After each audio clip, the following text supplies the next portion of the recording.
there, and welcome to Valley View Living, or welcome back if you're one of my very appreciated regulars.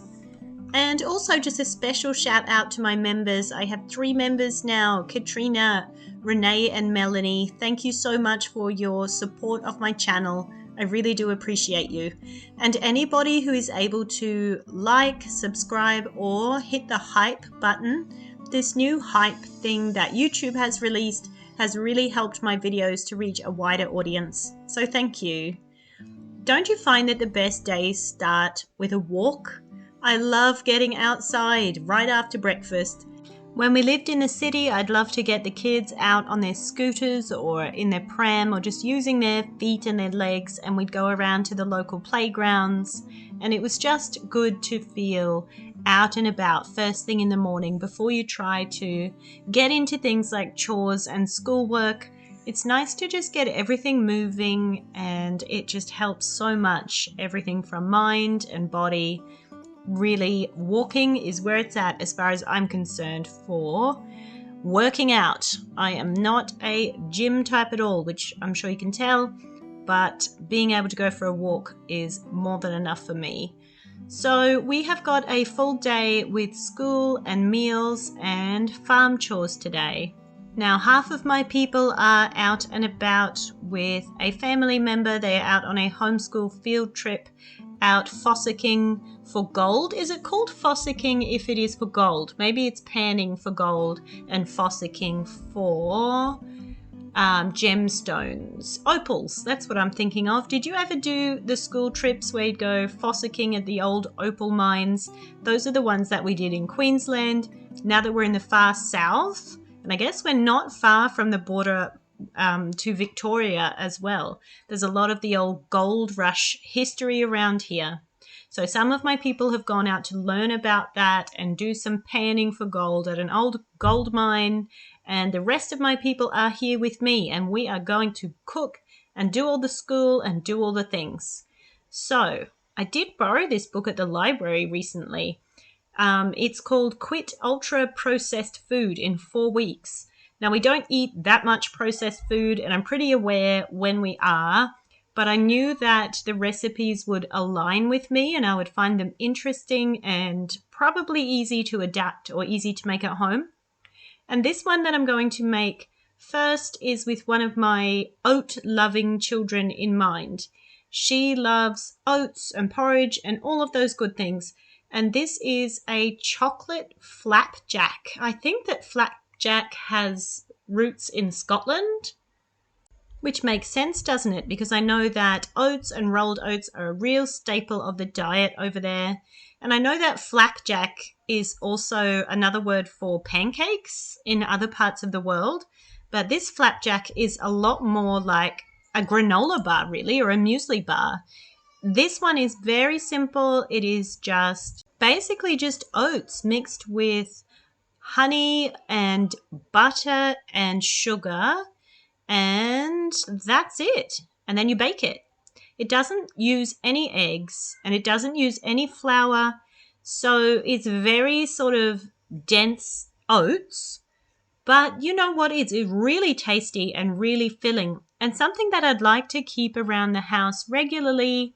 I know that this is absolutely going to fill tummies while being tasty as well. So I'm going to use some of the West Gold butter, which has proven to be very tasty. I'm super happy with that purchase. And I'm just going to substitute sugar for coconut sugar. That's what I've got in my pantry. And it never adds a negative flavor to something, in my mind. It's like a caramel flavor. It's very tasty. I just need to melt the butter and the sugar and the honey down together. And then I'm going to mix in my oats and pop it in this Pyrex dish and bake for it actually took about 30 minutes for me to bake this in my oven. And I also added some of the cacao or cocoa powder into that as well to make it chocolate flavor. Now, this flapjack is just going to be something I can have sitting around so that when the I'm hungry's hit, I can hand this one out. And even though it does have a bit of coconut sugar and honey in there, I'm not too concerned when it's paired with plenty of butter and oats. That's just going to give these kiddos lots of energy. Now, because I have got a reduced family size today, I'm just going to whip up a really simple, easy lunch that I know will please the people who are home, and that is my pizza scrolls. Now, I will link you to another episode where I have filmed making those pizza scrolls in case you're interested. And then I've also got a brisket, another cut of brisket, slow cooking in the oven again. I've put that in first thing this morning with just some water and a lid on the pan and seasonings like salt and pepper and onion powder and garlic and paprika. And I'm just going to put that in and let it cook slowly all day so that when dinner time comes around, I'm ready to go. So the only other dish I want to cook today in the kitchen is a nourishing soup, basically for myself, also, of course, for anyone else who wants it. But I know most of the kiddos are going to be scarfing up those pizza scrolls, so they're probably not going to be interested in my super easy but super tasty lentil soup. Now, what I love about lentil soup is that I basically always have the ingredients for this handy. So I like to keep a big stock of lentils on hand. I'm really more likely to use lentils than beans. I love to cook Indian dishes and soups with lentils. I find red lentils in particular very easy and quick to cook, nourishing, filling. They're full of folate. There's something that I ate a lot of during pregnancy because they're really folate rich and wonderful for you. So I'm generally going to have some carrots hanging about and some onion in the veggie crisper. So that means that with a bit of chicken broth, I'm always set to make this soup.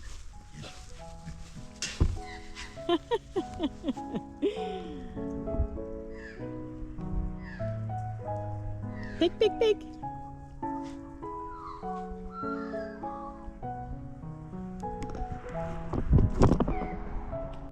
Do you see these very happy free-ranging piglets? Two right here. Did you see them scatter running as I came up? They're not actually supposed to be out here. That's their paddock over there. Let's go see if we can find out where they're getting out. Hello, piglets. They're not very frightened of us because obviously we feed them every day. But they're not pets either. Hello.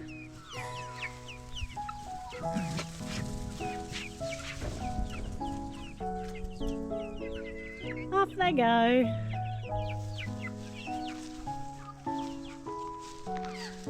I'll show you where they're supposed to be. Yep, that's Mum and Grandma. And here's the babies.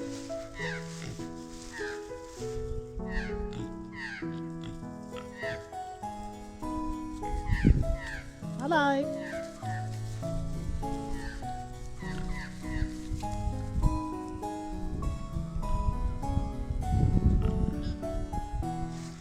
And they just free range wherever they like. But I'm not worried about it because they're so still in tune with their mother and their grandmother. They're still breastfeeding, so they're always going to come back.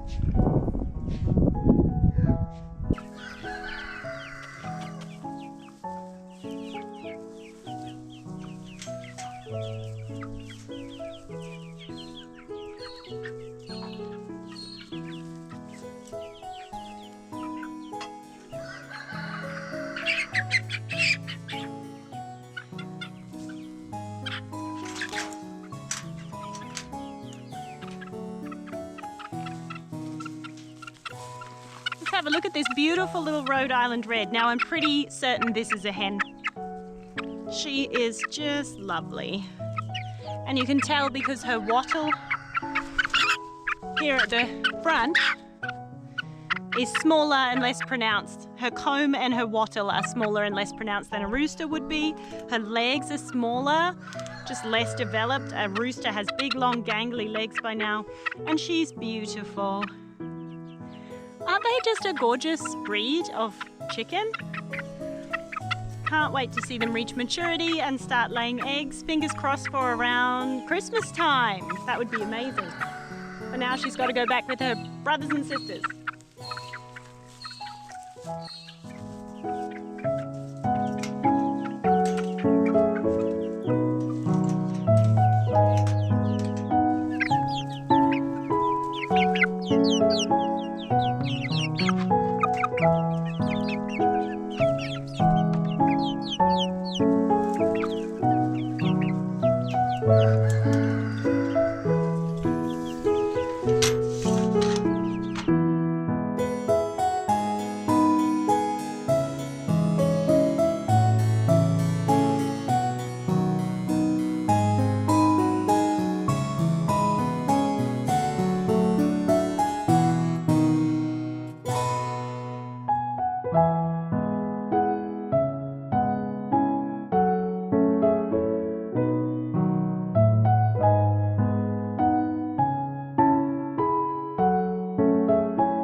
Okay, just a few quick supplies from my pretty well plundered garden by now. In mid-spring, nothing has grown yet for the new season, and this is just what's left over from the old season. I've got some bay leaves to season this lentil soup, just some spring onion and some kale to slice up and mix through the soup at the last minute, and some thyme as well, just to give it a little more flavour. Here's the cheesy pizza scrolls ready for the kiddos that are going to have that for lunch today. And this is something that is so simple, but really satisfying and a different way to get them fed, isn't it? So it's really just a scone dough, flour, butter and milk, and rolled out into a long rectangle. Then you can put whatever toppings you want on it. On this day, all that I had was cheese and some pizza sauce. So that's what we had, and that was very filling and tasty. I'm going to put together this lentil soup now. It's just going to be some diced carrots and onions sweated off in olive oil. And then we're going to go ahead and pop in the lentils, pop in all the seasonings, garlic and paprika and all those flavors. And yeah, we're going to pour in our chicken broth and let this simmer. And it is so simple, so nourishing. It is just a great one to cook and create from the pantry. I think that some people find soup boring. I feel like there is an unending combination of flavors that you can use in soups. I just love them. They're so easy to keep the ingredients that you need around as well.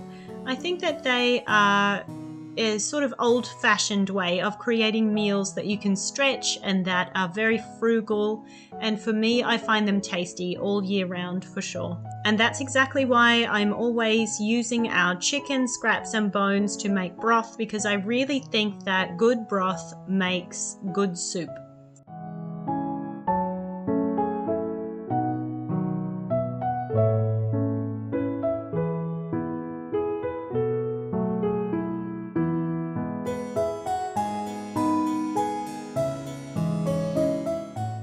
And while that is simmering and children are enjoying their lunch or heading outside to play after getting their morning schoolwork completed, I'm going to take some time to sit down and go through my grocery list. And what I'm trying to do is just move away from Woolies and Coles as much as I can. So I'm just going to take some time and work through my lists of what I usually buy and see what I can do with each individual product and find out if there's somewhere else that I can source it. So I've gone through the Woolies website and I'm just looking at my usual grocery items that I buy from the supermarket.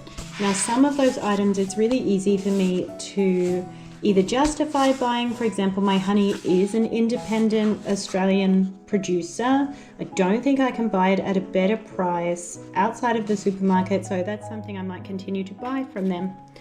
Others though, I've just got a question mark because I'm not sure where else I can buy them. at a price that is, affordable to my family. So what I want to do is take the $800 a fortnight that I'm spending at Woolies and Coles right now I'm buying all of these items at the supermarket. And what I want to do is just diversify that a bit. I want to take whatever money I can out of Coles and Woolies, and I want to spend it at whatever independent suppliers I can. And then absolutely number one is independent producers. So for example, eggs, I know there's a farmer who sells at our weekly markets. I was speaking to her last week, and she would supply my family the eggs that I need if I can just get there and commit to it. But otherwise, she also sells to our local co-op. So we do have a local co-op / health food shop that I can buy certain things from. Nuts and seeds and eggs. They definitely have milk, and they have a lot of these things, but some of the prices are a little out of reach for us. So rather than going to the co-op for some of them, we might go straight to the producer if we can get a better price. But where I've got a question mark is I'm not sure where else I can source these things, like olives. Maybe I can find some Aussie olives somewhere that are affordable. Yogurt. I'm not sure if there are great Aussie yogurt brands, especially in paper or glass would be fantastic. And maybe I really need to get serious about making my own. So I'm not experienced with making yogurt, but I am really starting to feel a bit more time in my day as my baby grows and she's getting older and more independent. So making my own yogurt is definitely something I could do. Rice I can buy from Honest to Goodness in bulk along with almond meal. Toilet paper, I might look at the Who Gives a Crap delivery. And I know there's also another company now that does toilet paper delivery. It's Australian. So I'll look at the price of those and see if it's comparable to the supermarket. Sour cream is another one. Maybe I can learn to make that myself. And maple syrup, well, if you heard my rant on my last shopping haul, I've said I'm giving it up forever, but my family may go into revolt if I do that. So we'll just have to see. Obviously, it is going to be from Canada. No matter what I do, the supermarket in glass might be the better option. Coconut water as well. There's not really another way to source that. Perhaps I need to look at another option for balancing my electrolytes in a more local friendly manner.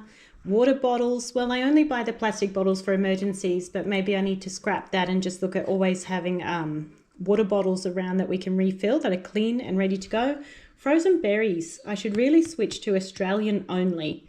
Now, when I've shopped at independents in the past, like the IGA, for example, they have carried lines of frozen berries that were just produced in Australia. They don't have to be organic. I mean, it is preferable, but yeah, so I'll look into that.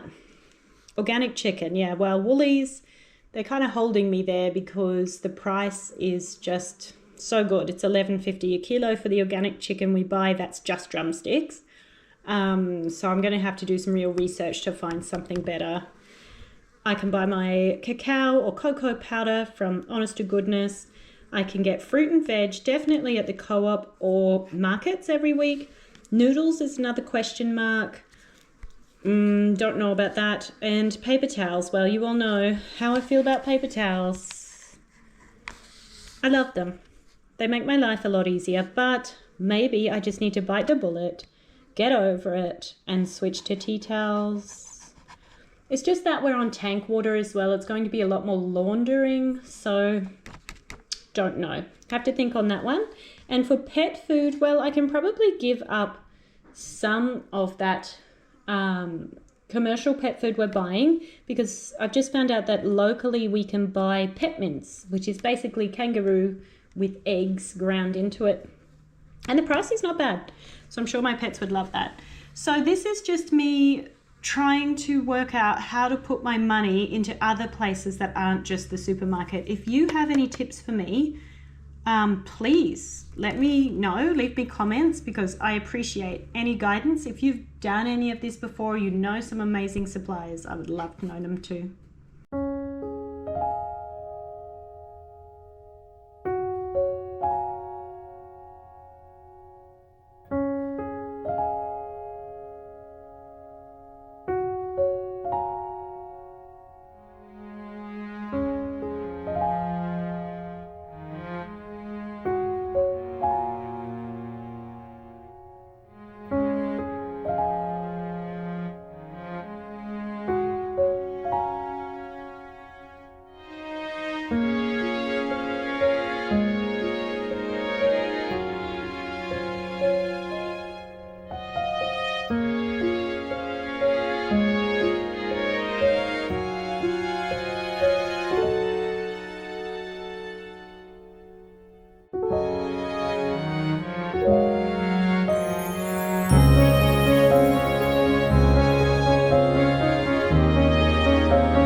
Now I'm going to add a dollop of Greek yogurt and then a sprinkle of this spicy hot cayenne pepper over the top of mine. I love spice. You know, if I'm having tacos, I'm the one with a handful of jalapenos in every bite. So with a liberal sprinkling of cayenne pepper, I'm going to take this out and sit under the tree. It is beautiful, probably about mid 20 degrees, just a beautiful blue and green spring day out here. And I want to find those hidden little moments to sit outside and just be in the breeze, be part of it all, listening to the birds and watching the kids while they play happily. Even though the workload does increase around a small homestead like ours in these warm summer months, for some reason or another, I guess it is just the ease of the weather, it feels so much simpler living in the warmer times in the spring. Maybe not the really hot height of summer, but certainly as spring and summer lead up, and then in the autumn as well, it just feels so much more simpler and more relaxed than those short winter days where it feels like you're chasing your tail, trying to get everything done, fitting them into these short days, and still, of course, having the same workload and needing to get it done in rain or sleet or cold. I was just waving to my mum then. She just came home. She's passing through to her property. We live on a multi-gen block here, so we get to see each other a lot, which is nice. So my chookies also in this warm weather are laying beautifully, and I am appreciating every one of these eggs I get every day. Nothing tastes better than eggs laid on your own property, that's for sure. It doesn't matter what quality I buy from anybody else. They just don't taste the same if they're not from your chooks, as much as I do appreciate them. So the kiddos are just having some fun, playing with the hay cart, and it's just one of those childhood things, isn't it? Playing with speed, and you as your mum, the dad, looking in the other direction and just trusting that they're not going to go flying head over tail down the hill. And they didn't. They did just fine, and Big Sister did a good job keeping them safe. So I had no plans for this slow-cooked brisket. I just wanted to play it by ear, one foot in front of the other, until it was dinner time, and just be thankful I had a warm protein ready to go.